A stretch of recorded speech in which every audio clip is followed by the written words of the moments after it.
I'm now more than marginally bearish on BRCA being included in a forum that is acceptable to us. It's sort of us talking about the importance of software developer freedoms, sort of abstract constitutional issues, up against prosecutors, up against law enforcement organizations, and apparently now up against Catholic nuns.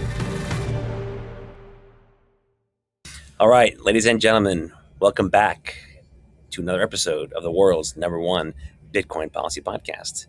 My name is Ken Egan. I'm head of government affairs at the Bitcoin Policy Institute. I'm very happy to be joined by my boys, my Zachs. Zach Cohen. Say hello, Zach. What's up? And the man himself, Zach Shapiro. Gentlemen, how are things? Good. Doing well. Happy Wednesday. I think this is now the best Bitcoin podcast. I think we're going for it. I think so too. The world's #1 Bitcoin podcast? I think so too. Yeah. I like it. Yeah, no. Some Bitcoin stiff competition. Yeah. Don't tell Marty that. Friend of the pod, Marty Bent, friend of the pod. Friend of the pod. All right. Well, thanks for doing the intro, Ken. Gotcha, man. I'm sure the audience loves it when you do that. So we'll mix it in every once in a while. But let's jump into it. We've got a little bit more of a balance today. I think the last episode we did was very AI focused, which was great. I enjoyed it. I hope the audience did too. We're going to return to some of our usual Bitcoin policy content. We're going to go over kind of what's going on with the Clarity Act, the Blockchain Regulatory Certainty Act. There was a new form of opposition this week that came out, which is sort of hilarious and also concerning. So we'll get into that. There was a crypto tax bill in Illinois that raised some pretty major red flags. And obviously we didn't record last week, so we're dipping back on the news a little bit. But once we go through all that, we'll return to the AI conversation. Big news most recently was the SpaceX IPO and the situation with Anthropic and Fable. So lots to dig into today. Stay tuned for all of that. But let's start as we usually do with our Clarity Act sort of situation. Ken, I'm going to open it up to you. I think the thing everyone's probably wondering though is we're coming up on our sort of July 4th deadline, and what's your thinking on the status of things and the odds that it actually gets done pretty soon here? So I've been marginally bullish over the past couple of months. I'm now more than marginally bearish on BRCA being included in a forum that is acceptable to us. There's just been, I think that the delay in getting this bill passed, which started out with the stablecoin yield discussion, has now bled into BRCA, has just given the opposition way too much time to rally. And I think we're seeing the effects of that. And I think the problem we're having is that there's no real, it's sort of us talking about the importance of software developer freedoms, about sort of abstract constitutional issues that aren't abstract to us, but are abstract in sort of the practical political sense, up against prosecutors, up against law enforcement organizations, and apparently now up against Catholic nuns. So there's just been a sort of, I think that there's been too much friction in the process, and we find ourselves now at a place where I think there's even some concern that some Republicans are willing to raise the white flag on BRCA and just to get a bill done. So I think we're in a pretty. I think a question is then, what does the BRCA portion look like? And nobody really knows. And I'll be honest, the days of we've talked about this before. I've spent a lot of shoe leather on the Hill. Zach has been in a lot of calls with people. We've been doing there was a lot of advocacy and a lot of discussions and education about the importance of this. That's kind of over at this point. Now this is really a negotiation in behind closed doors, with Senate leadership, with the White House, trying to hammer these things out, with the constant drip, the constant pressure from law enforcement, and a very just sort of strange collection of organizations and interest groups that oppose BRCA they oppose the bill for all kinds of reasons, but BRCA in particular. It's really just devolved into just a sort of a free-for-all. We're past the point where Senate staffers aren't even really taking meetings anymore like, hey, let me come talk to you about why software developer protections are important. They're just past it. Most of the staff are telling me now, it's like, Ken, listen, leadership is negotiating this. Like, we're waiting for cues from leadership at this point. Sort of the battle lines are set, and it really is sort of an old-fashioned DC negotiation, horse trading, and then just sort of there's all kinds of messy issues around ethics, and we know ethics is code for Trump family. So there's just a lot of issues that are making I would even just the patches of clarity itself, calling that into question, but we're certainly imperiling BRCA. Okay, so it sounds like something's going to happen. There might be some sort of compromise. There's going to be probably new draft language. Zach, I'm curious, if it came to that, what do you think that sort of language would look like? And do you agree with the premise that would be sort of how this goes down? I mean, I've been bearish on this for a while, and am sad to be right if I end up being right. I don't know. It really, like, we've not seen specific draft language. We've proposed a decent amount of draft language about sort of what we'd be comfortable with. I think the line in the sand here is it clear that you're not a money transmitter if all you do is publish or provide or host non-custodial software, logically, because if it's non-custodial software, then it's the people who are signing with their keys that are transmitting money and not you. And if that is in the bill, great. If not, I think that clarity is net negative. And do you think it's possible that BRCA would get sort of handicapped and then the rest of the bill would move forward? Yes. I think the ethics thing is more likely than clarity to be the stumbling block, but it is possible. Okay. Well, that's interesting. Do you think we'll sort of by this time next week have a clearer picture? I know we've been saying that, but we're coming up on the 4th, so. Ken will know better than I, but isn't the markup scheduled for July 17th? Yeah. Okay. Yeah, I mean, we're running out of. The problem is they're running out of Senate time. That's really the issue. If this was a state of negotiations in February, maybe it'd be a different story, but it's not, because come August, I mean, Congress is out of here in August. Remember, it's an election year. A lot of these members have to go home to fight for their seats. So, there's the leader Thune is not going to let this bill go to the floor if he doesn't feel like he's going to get it passed. And there's other things going on, right? You've seen, like, there's been drama over housing legislation. The SAVE Act is still a very, very raw political issue up on Capitol Hill. So there's just a lot going on. And the opposition to clarity, and a lot of it, this was not BRCA focus to start, but it's bled into that. Has just has been really, really enduring. And I'll say this, like Zach Shapiro, like the DeFi Education Fund, like, these guys deserve a lot of credit, because there's been a tremendous intellectual leadership on the pro BRCA side of the house on explaining to lawmakers what this really means, what it does and doesn't do. Unfortunately, but in the realm of politics, it's hard when, Zach gives really good arguments, and then a bunch of nuns are like, no, it encourages human trafficking. So what do you do with that? What do you do? I mean, so that's literally what we're facing right now. And I'm fine mentioning other people. Like, Eleanor Terrett put a tweet about an updated letter that this coalition law enforcement sent out, and there's been a lot of interesting chatter around that. So just check out her post this morning. It just generated a lot of interesting discussion. This is the latest letter from the law enforcement coalition about this.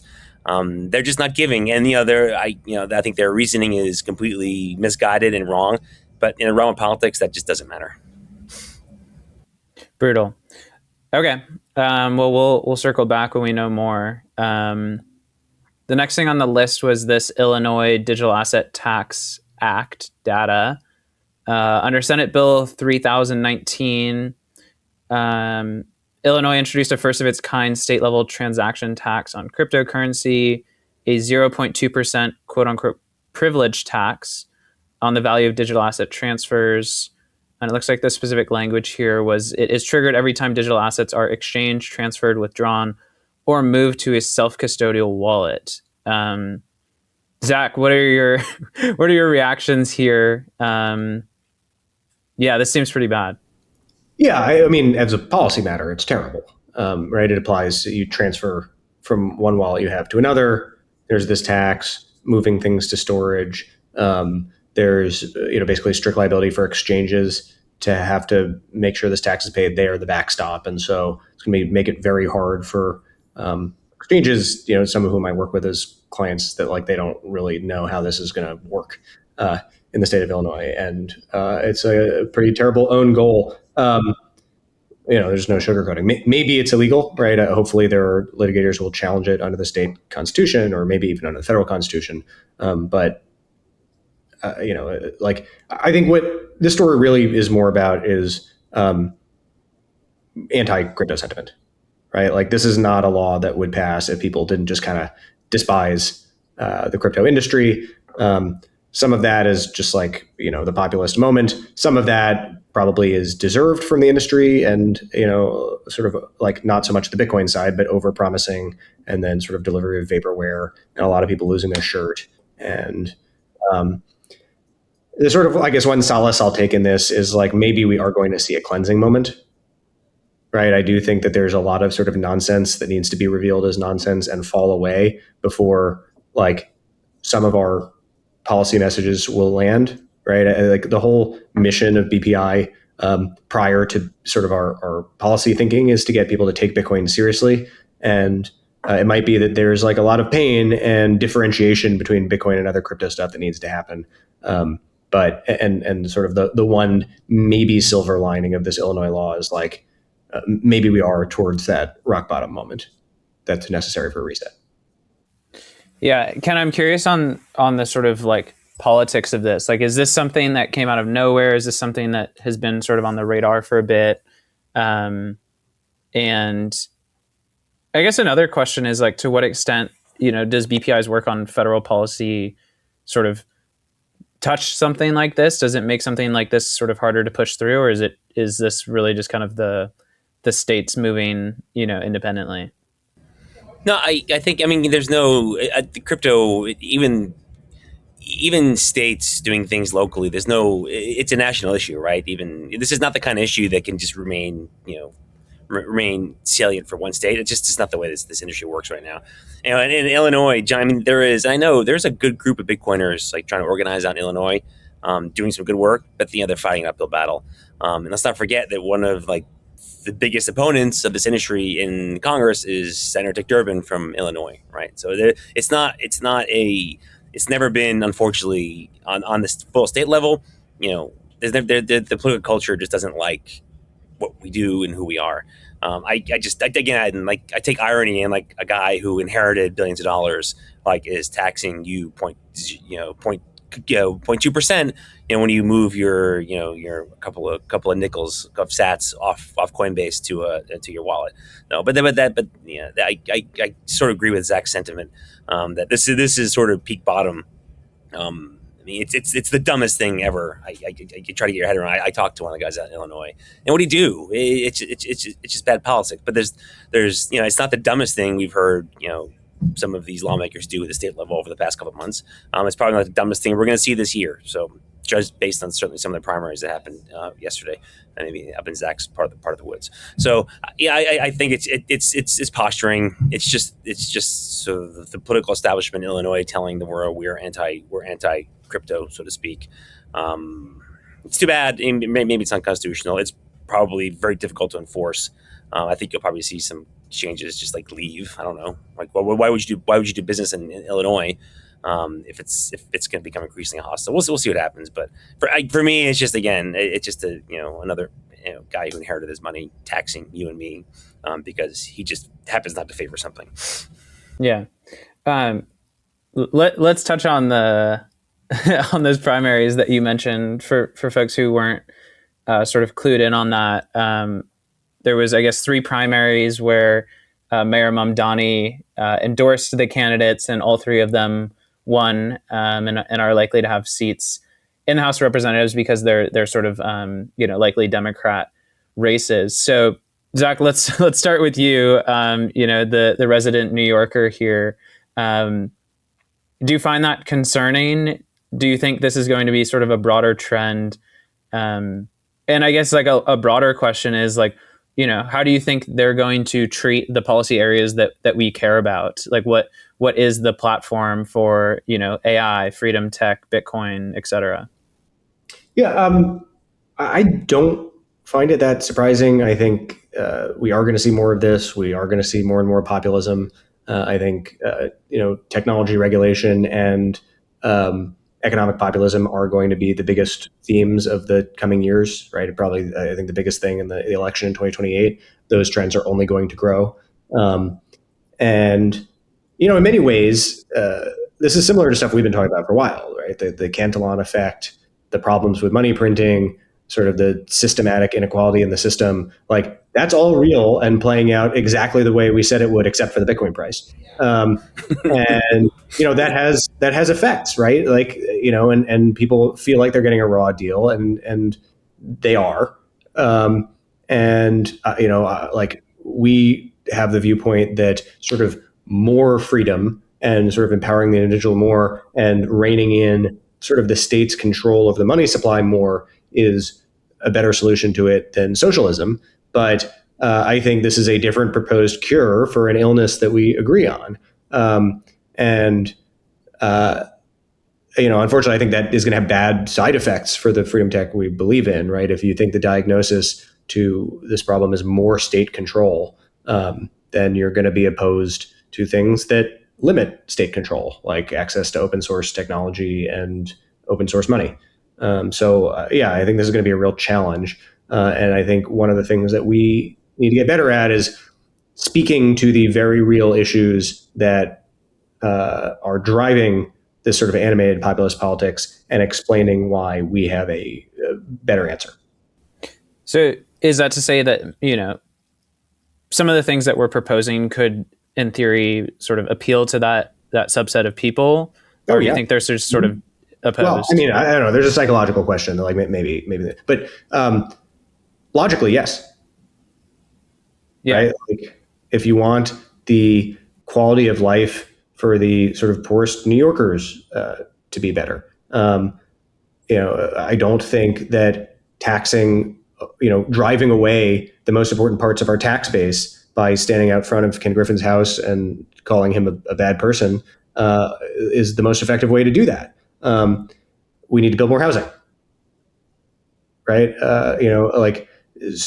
Schools in New York City, there's a big difference between the top private schools and the quality of the public schools.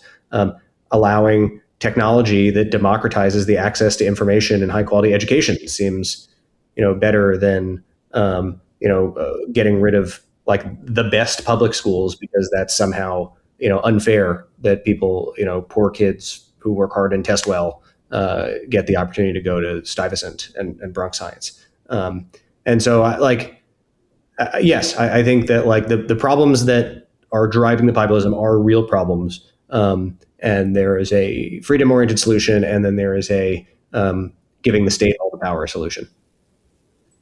Nice. Yeah, I like that. Ken, any thoughts here? Thinking particularly. I was relieved to see that, another primary that I was watching personally in New York was Richie Torres. And he won his primary pretty handily. So in a world where the Democrats retake the House of Representatives this fall, like Bitcoiners are going to need to look to guys like Richie Torres, who have been, through thick and thin, advocates and friends of the community who actually understand and believe in this technology. So I was pleased that Richie Torres was not one victim to this this sort of populist wave. But I agree with Zach. I mean, I think that the seeds of where we are now were laid, if not earlier, certainly after the Great Financial Crisis.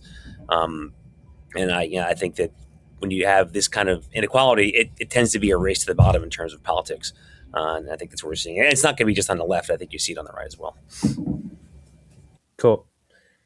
Yeah, it was interesting and interesting to kind of see, what people have to say about it and what the rationales given are and, sort of what that means for these different policy verticals. And I think we'll see more of that. And Zach, I like your prediction that this is going to be sort of one of the defining issues of this, potentially this midterm cycle and certainly the next, presidential cycle. Because, I'll say, coming from a university, just sort of like in the more early days of the AI stuff, it's pretty obvious that among that crowd, it's just not a popular, position to take. That it's taking jobs is really like, especially at a major university, not a super popular, policy to support. And so I tend to agree that this is going to become an issue that's central for everybody, especially if the job loss becomes very tangible. But yeah, it's interesting to see kind of the early innings of it. So we'll keep an eye on that. Okay, next up, SpaceX IPO'd. Ken, you were tracking this pretty carefully. I was in it. I got one share.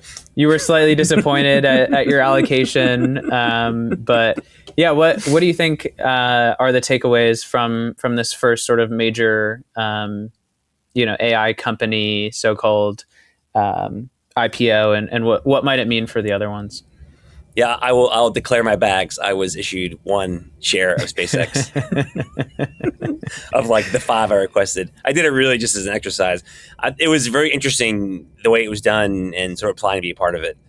It was very strange. But yeah, I got one share. I still have it. I should have sold it. I don't know. Maybe I should have sold it at 200. But I do on some level. I think I do on some level believe in Elon Musk's vision for what he's doing. So, but yeah, I did it primarily as a just to be part of it. So $135 later, I'm up. I don't know, $20. You're still up $20, right? Yeah, exactly. I mean, there's a lot to be taken from this. I think the more interesting piece is like kind of what he did with the liquidity, right? And he bought Cursor, which is which again I have some former colleagues, people who know tech really well, people kind of at the edge of tech, and they all use Cursor. None of them use Cloud Code. They all use Cursor from in my former life. A lot of those guys are using Cursor. Don't know why. I don't code. I've used Cloud Code for, PineScript for training view. That's about it. Could it have anything to do with an executive order? I mean, that could be, yeah, that may have something to do with it, that it just sort of seeps into their brains. Yeah, it could very well. But I think even on a personal level, these guys are just using Cursor. But neither here nor there. Are they using Cursor with Claude as the LLM? No, they're using Cursor as like their preferred coding partner. But isn't Cursor like using a separate LLM behind it? Is that correct? Yeah, I think it's a harness. Yeah. Yeah. So maybe they're just adding a layer in there. I actually personally haven't totally understood the difference between clouding or using, sorry, not clouding. That's a good verb though. Between, you like coding with Cursor with Claude as the LLM versus just using Claude Code. But yeah, that's continue, Ken. Yeah. Anyway, yeah. So in super, the IPO was very interesting, and not just because of the price action, because of all the exemptions it was given. It's been included in indexes and that sort of thing. But again, I think the more interesting story is what Elon's doing with the money. Clearly, he's making an AI. He's decided that his proceeds are gonna go into an AI bet that he wants to see XAI, which has lagged. He wants to see it grow. He wants to see it become more effective. Which I think is part of the Cursor, right? The Cursor purchase, and everything he's doing on the data center side is all, I think, focused on that, except for the fact maybe he's selling compute to Anthropic right now. But I think the bigger story is what he's doing with the money and what this means for the direction of the company. I think there's going to be unlocks, right? I think unlocks started this month, and they kind of drift all the way, I think, out almost until July of next year. So who knows what that means for the price of SpaceX. I've got my share. I'm happy. Now I have the right to complain on Twitter about your hodling. The company does. Yeah, that's all I wanted. I just wanted to have my ticket to complain. But it means, for me, it was the bigger interesting story was what it meant for financial markets. Yeah, Zach, curious on, first of all, your reactions to this. The other thing I'm curious about, and thinking particularly about Cursor, is like, your view on whether these major companies are going to centralize or diffuse, right?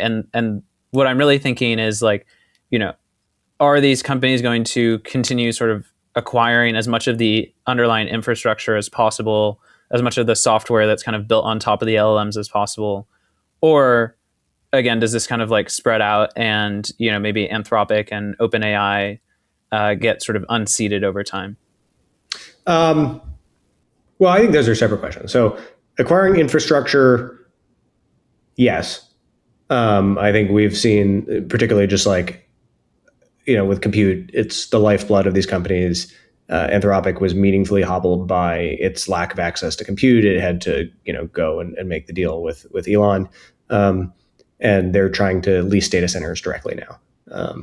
So I do think we'll see that. Acquiring the code on top of them, I think that one could go either way, right? Whether they want to have like an ecosystem of third parties or how much of it they want to own. I think if they're smart, they'll try and own more of it. I just think it's like, they have such high market caps and like their market caps depend, we talked about this last time, depend on diffusion, which is going slower than anticipated. And so like being able to buy and integrate some of the application layer to be able to drive diffusion faster seems like a smart play to me, rather than just like letting third parties sort of try. I mean, there will be some of both, but if I were one of these companies, I would use my rich equity valuation to go on a shopping spree. And then are like the frontier labs going to be less important? Maybe at some point, but I don't think we're seeing signs of that yet. I think that like Fable is a good, indicate, like from everything I've seen of Fable, it's like, oh, like that actually just does drive meaningfully different performance than there was before. And we've speculated before on this podcast, like, do the model weights matter less? And now it's just about compute. And I think we're starting to see, at least for now, the answer is no. Like the model weights still are very important, and there still are big leaps left to be had at the frontier that matter economically. Yeah. And then your view. I've been mucking around with GLM 5.2 this week because it was pretty hyped up. I have a Venice account, so it's Venice is kind of cool because you can. It's private, but also it gives you access to to the 20 different models, and it is. I think Opus 4.8 is much better than GLM 5.2, much less Fable. I know it's been touted as sort of the cheap version, but not my experience. And then Zach, your reaction to the SpaceX IPO. Just curious on that. It's a big IPO. I think they're going to acquire Tesla. I think that there is a lot of hype and rosy expectations baked in, but there's the possibility that this becomes the robotics company of the future, and they have various sort of moonshots, some of which are literally moonshots. But if they're going to build orbital data centers, that's great. That's something you and I have been talking about recently. Like that is how you solve the compute problem.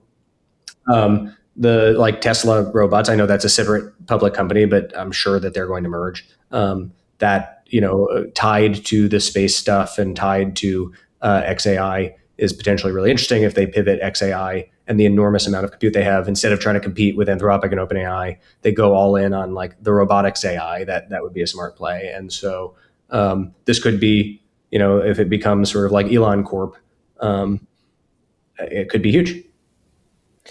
And I guess the larger question is, to what extent do you think the valuation, and Ken, you should weigh in on this too, like to what extent do you think the valuation that they're now reaching, post IPO or sort of like maybe at its peak, what do you think was driving that, right? Is it the sort of ecosystem at large, or is it really just the sort of compute component of what SpaceX is bringing to the market?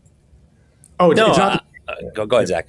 Yeah. Oh, I was saying it's not the compute component that is not huge. I mean, the part of the business that works well now is SpaceX and Starlink, right? Like that is a good product. That is, like they have a real moat there. They have deep contracts, and that is going to ramp. And then there's some speculation about folding in Tesla, and there's some speculation about orbital compute, I think, are like kickers. But I think like most people who are buying in, especially with this like very large retail allocation, like this is a bet on Elon. Yeah, I agree 100%. And to sort of what we talked about before, I mean, this is also a symptom of cheap money. So you don't have a company that is not profitable at all, loses billions, and is worth $2 trillion in a world where money is hard and sound. You just don't. Yeah.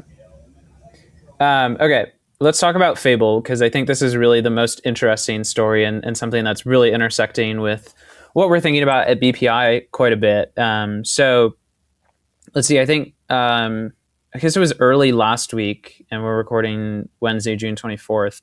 The US government issued an export control directive requiring Anthropic to suspend access to Claude Fable 5, which again is what they're calling a Mythos class model. So it's not Mythos itself, not what's sort of being shared with the Project Glasswing companies and organizations, but obviously a very powerful model, and we're left to speculate kind of what caused this export control. So I guess we can start there. I think everyone is interested in kind of what caused this, and I don't know that we have a super obvious answer, but yeah, let's kick it off there. Any thoughts on that? The reporting about the chain of events that would cause this that I've heard is that Amazon found a way to jailbreak the model and have it do stuff that it was not supposed to do, that are Mythos capabilities and not Fable capabilities. They reported it to the White House. The White House reached out to Anthropic. The White House claiming that Dario Amodei was too hard to get a hold of and it took too long, and that he was overly dismissive of the severity of the jailbreak and said this is limited and we don't need to worry, and that the export control was a reaction to that. And then Anthropic understandably thought it was just not feasible to have the model available to the public, because how do you properly stop foreign nationals from using it? And so the sort of two camps here. From the Anthropic side, this is they feel like the White House is being vindictive against them because they're seen as sort of like the left-wing frontier lab. And on the right, you hear that Anthropic brought this upon itself because of its safety fetish. There was an interesting addition, maybe at the beginning of last weekend or at the beginning of this week. Senator Mark Warner from Virginia, who is vice chair of the Senate Oversight Committee for Intelligence, called SISI, said publicly that General Rudd, who's the director of the National Security Agency, that General Rudd said that Fable or Mythos was actually able to exploit vulnerabilities in NSA's infrastructure. That's super interesting. I mean, NSA, if you think about what NSA is, if nothing else, it should be the best cybersecurity organization in the world. Certainly have the best cryptographers in the world. And if Mythos was able to, now there's a broad spectrum of what that means, was able to exploit aspects of their cybersecurity infrastructure. That doesn't mean that if we gave Shapiro Mythos, he could hack into Fort Meade just because he has Mythos. That's not what it means. Nonetheless, though, it does demonstrate that a sophisticated actor, and I think they will probably have this in the hands of sophisticated people because they're playing at the edge. If sophisticated actors were able to use Mythos to exploit vulnerabilities that were unseen before, that's certainly very interesting. I can understand why that would cause alarm in national security circles. I don't know that that's the reason why the White House reacted like it did. It could be. Maybe that is what happened. When you talk about companies, saying things like every company in the world has got a government contract, so who the hell knows actually who found this? This is the nature of DC. If that's true, and it'd be a strange thing for Mark Warner to lie about. If it's true, it's very interesting, and maybe it gives you some clues as to why the reaction was so swift and well, swift is the word, and decisive. That I was sort of skeptical until I heard that. That sort of makes sense why that would elicit that reaction. I don't think that changes the whole sort of arc of the narrative about so we've discussed on the show about what it means to gain primacy. Are we the safety model versus the accelerationists? But I could see it's very reasonable to me that if NSA sent the flag up saying this thing helped exploit something in our infrastructure, that would certainly send a lot of chills through the national security establishment in DC, because the NSA is supposed to be and probably is the best. Let's talk about the sort of proposed solution here, which sounds like it's going to be for users to KYC. This is something that we've obviously talked about quite a bit in the Bitcoin sphere, and I think it's important to kind of lay out like what the trade-offs are here. And so let's talk about that. But I think, the more interesting thing to talk about is like, to what extent like are the parallels here between the KYC conversation with Bitcoin and the KYC conversation with AI sort of important, right? Because it seems like on both sides, this KYC AI approach is actually pretty popular, right? I was listening to the All In podcast, and they just sort of were like, yeah, we should obviously like KYC AI, and like, we don't want someone, trying to build a bioweapon and us not knowing, who did it or being able to see into that. So that's kind of like my curiosity here, and I'm curious both of your thoughts on that question, because it seems like we're heading in that direction pretty obviously, and are you concerned about that? I think we're eventually headed there. I don't know if we're headed there now. The like reporting literally as of like while we're taping this is that Fable 5 might be just re-released soon, and like apparently codes have been added to Claude Code, and the update is that like there will be a certain amount of Fable usage included in plans, and which is not what was the announcement for, and that Fable is back on AWS Bedrock, and so like that might happen by the time this episode goes out. In KYC, I mean it's similar trade-offs to what we talk about in Bitcoin, right? Like the idea is to stop bad actors from doing bad things. The danger is that if in order to use AI, you have to KYC. That creates a honeypot of information, provides an increased ability to spy on you, and it takes away sort of a private domain of personal thought if you're using one of these models. I think the devil's a little bit in the details about sort of who this applies to. I think it is means one thing to KYC. To have a regulation that applies to frontier labs and certain models, and saying that, which I think, by the way, they already have for like specific cyber capabilities at like OpenAI. If you want to use their cyber GPT, I think you already have to KYC. It's one thing to have that apply to companies like it applies to companies in the digital asset space like Coinbase. I think it is another more troubling thing if it applies to the tech itself. Where it is, if they were to try and make it illegal to run an open source model at home without sort of reporting and keeping logs of everything in a government server. And yeah, I mean, I think it is eventually inevitable. That it would get attached at the technology layer? At the technology layer, I don't think it's inevitable. But that's going to be a big policy fight. Yeah, and then that begs the question of, do you only get access to the frontier tech, which maybe or maybe will not be significantly more advanced? Like that will be sort of the grounds, right? Like the fun thing with Bitcoin is that non KYC and KYC Bitcoin are the same tech basically, right? Maybe you get access to a little bit more of a layer on top if you're KYCing with Coinbase and you can take out a loan, for example. But the sort of like base layer technology is the same. It seems like the concern with any KYC on AI is that, if you need to basically dox yourself to get access to the frontier tech, that creates a different incentive. I'd rather that than the frontier tech only goes to vetted companies, which is more of a concern. Yeah. Yeah, I think though it opens up the question about the nature of our whole regime for sort of restricting technology, what it does. Technology restrictions work really well if the person who does doing restricting, as in the United States, has a significant lead in whatever it's restricting. Right? It worked well with the Iranians and nukes because they didn't have nukes. It didn't work with the North Koreans. But it's worked well with the Chinese and semiconductors in some level, right? And different tech because they were far enough behind.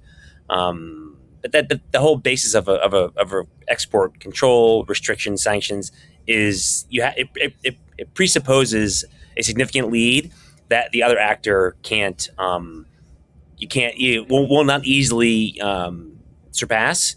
Because when you do restrict, though, on some level you actually are restricting yourself as well. The whole idea of an export regime, of a sort of safety regime, as advocated by Anthropic, necessarily puts limits on what these companies are going to be able to do.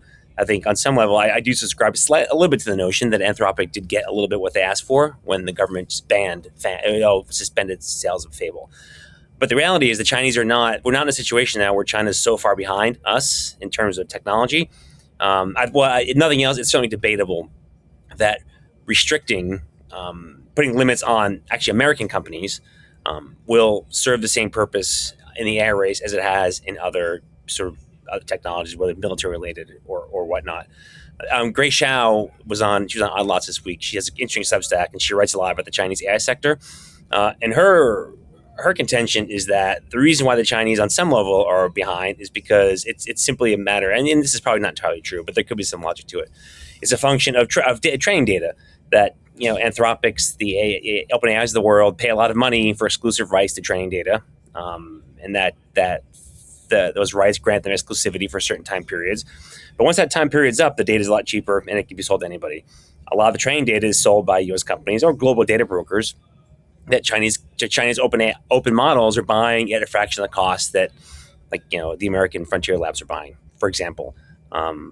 So I do question. I've become sort of a reluctant accelerationist, not because I just decided I want to have AI implanted in my brain, but I think the logic of the race necessitates that the United States stays nimble and fast and keeps moving ahead. And I understand I'm reluctant accelerationist because I understand that opens up a whole other can of worms, challenges and problems that we're going to face, both the economy, national security questions. There's a whole other, the list is endless of the problems that could create.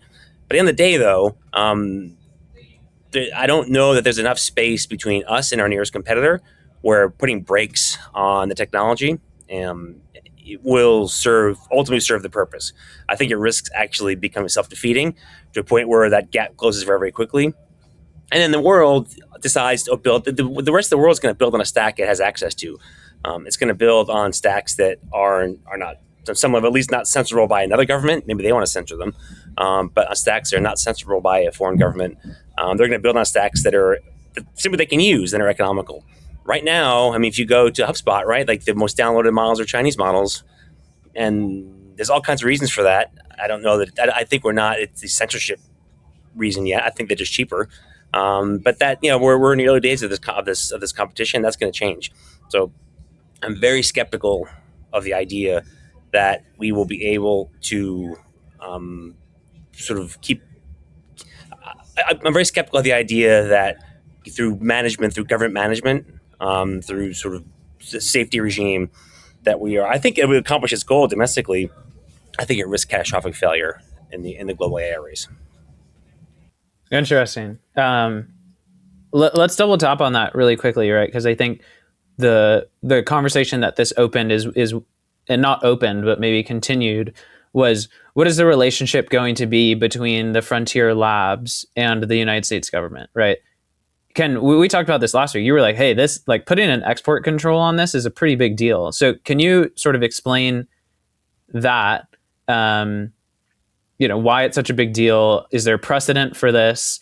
And then, sort of what it means potentially for the relationship between these labs and the US government. Well, all kinds of things had export controls on them. I think the interesting thing is how quickly it happened and the potential reason. People, there's a whole category of things that the U.S. government does to restrict technology sanctions. CFIUS, foreigners are only allowed to can't just buy any U.S. company they want. There's all kinds of things the government can do to restrict the access of technology to foreign actors. But that's usually kind of a long, drawn-out process.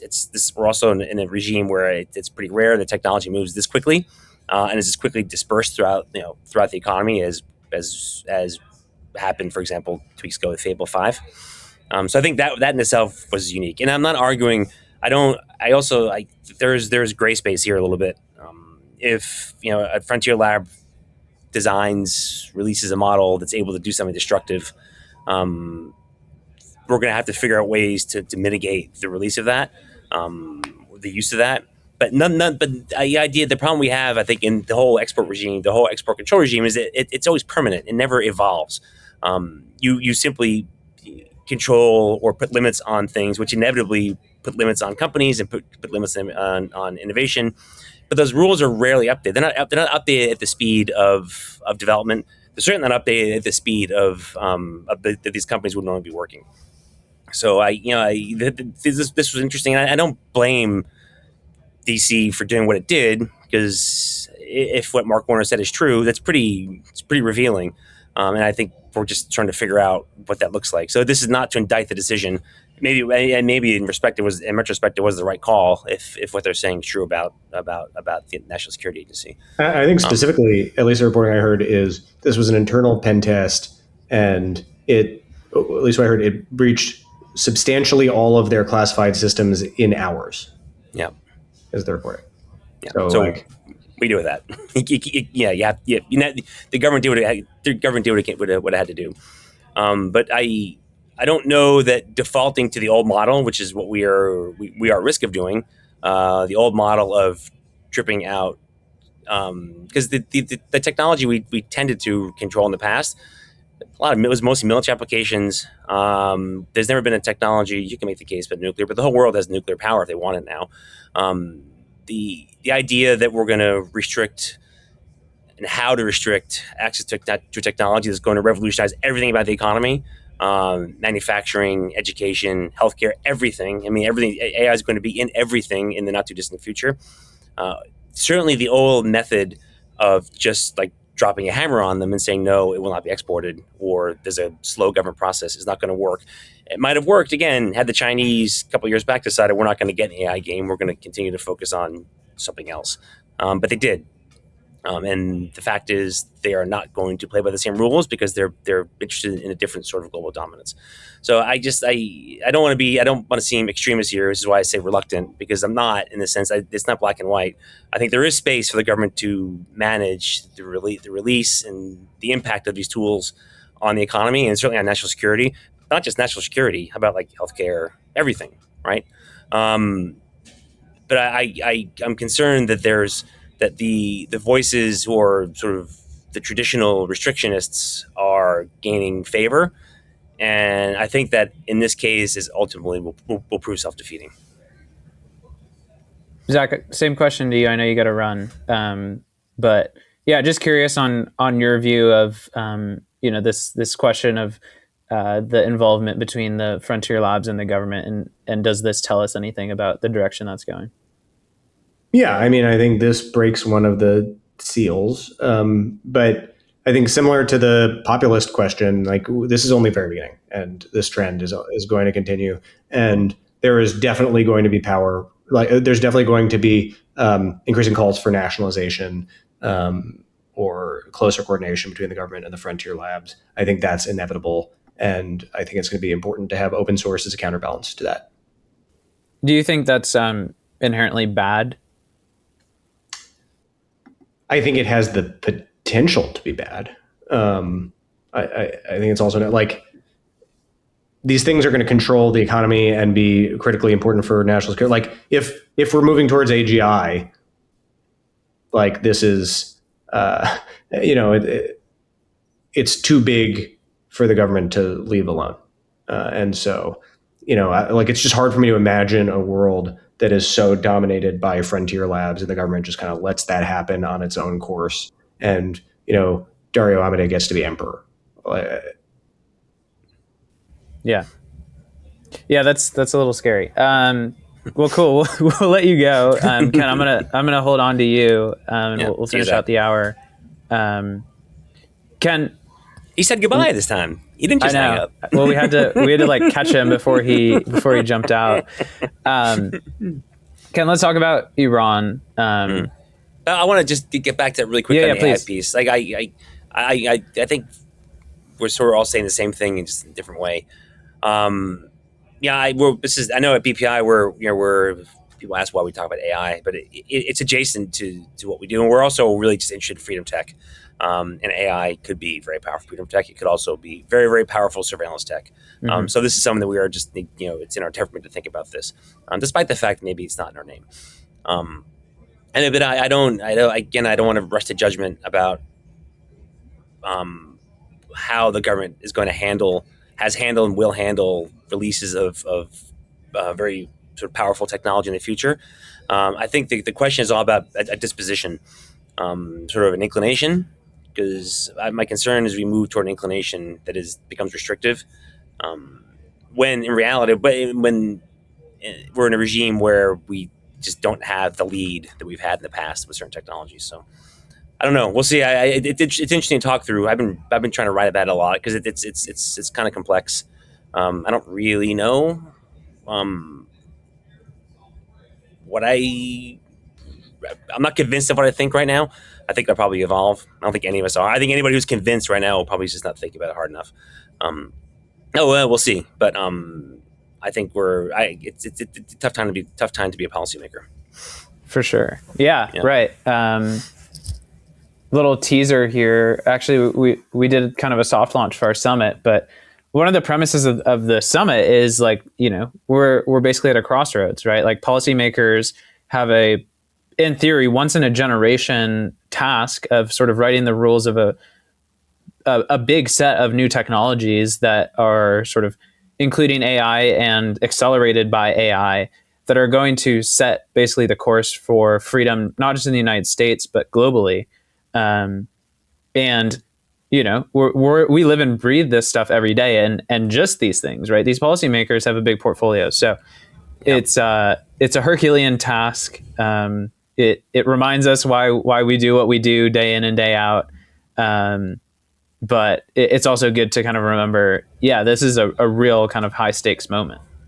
Yeah, and I think this is our summit this year will look a little bit different. This is sort of an impromptu summit discussion, but let's have it. I think the summit will look different. The summit will look different this year because of that.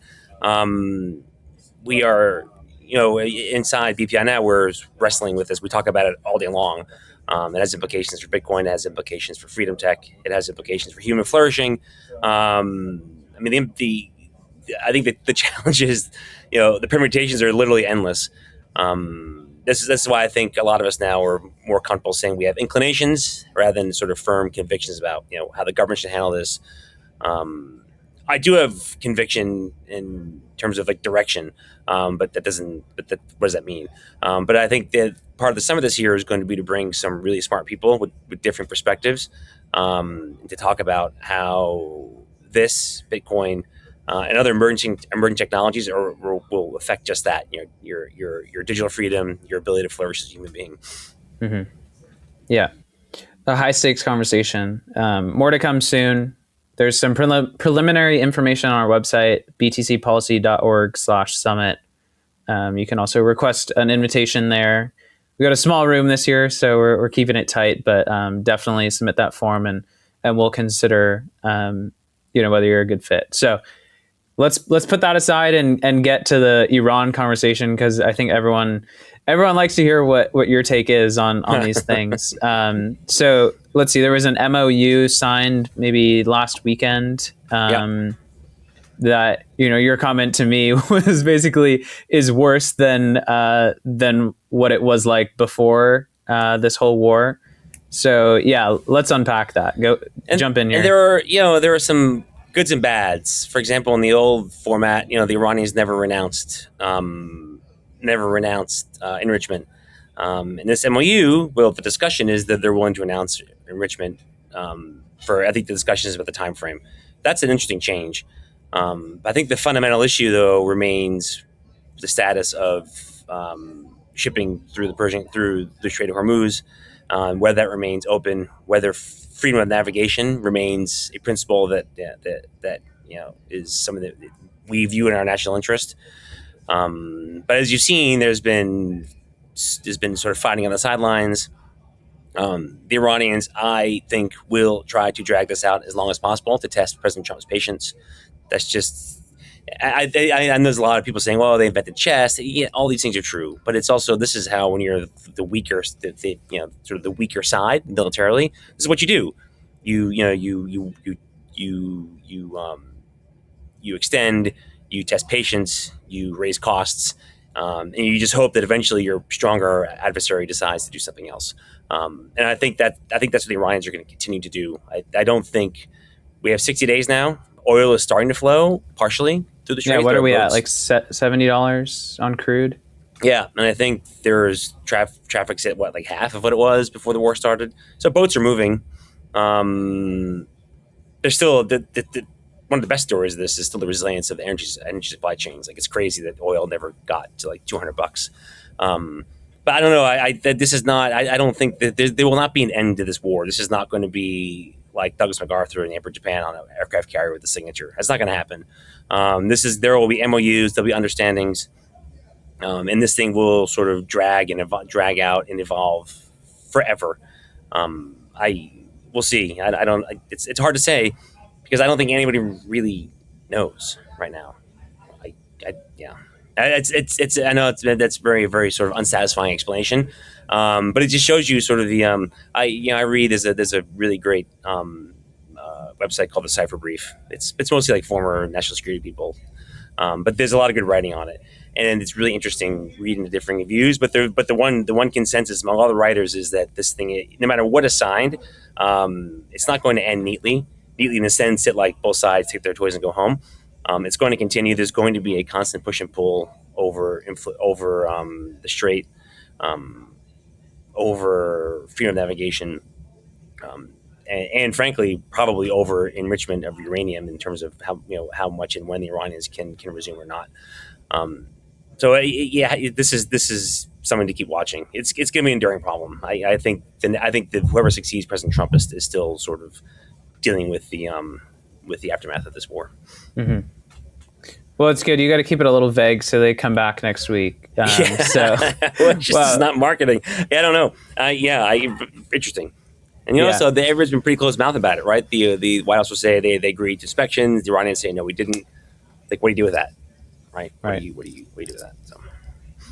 Well, we'll keep talking about it. Mm-hmm. We'll keep the people coming back. Right. And the interesting thing though, this is reported I think in the Wall Street Journal, is that they said that as parts of the administration were reaching out to the Israeli opposition, maybe President Trump has had enough of Benjamin Netanyahu and is looking to maybe find a more agreeable Israeli leader. We'll see. That would be interesting. Yeah. Oh man, that opens a whole can of worms. Yes, it does. But we're coming up on the hour, so we're gonna close it again. Observation. Wall Street Journal, I think Wall Street Journal reported it. I'm not saying it's good or bad. I'm just saying it's what's reported in the press. But it just shows you the level of complexity in this thing, right? Like, who knows? Yeah. Do you think the word "a mess" is capturing this? Yeah, I think mess is probably about right. Yeah. Well, cool. Good rip, Ken. Good rip, Zach, though you're not with us any longer. Not that he's dead, but he's just not on the call. And masterful guiding of the conversation today. Absolutely. Well, thank you. I'm working on my craft, so hopefully we're moving in the right direction. We'll see everyone next week. Adios. Bye-bye.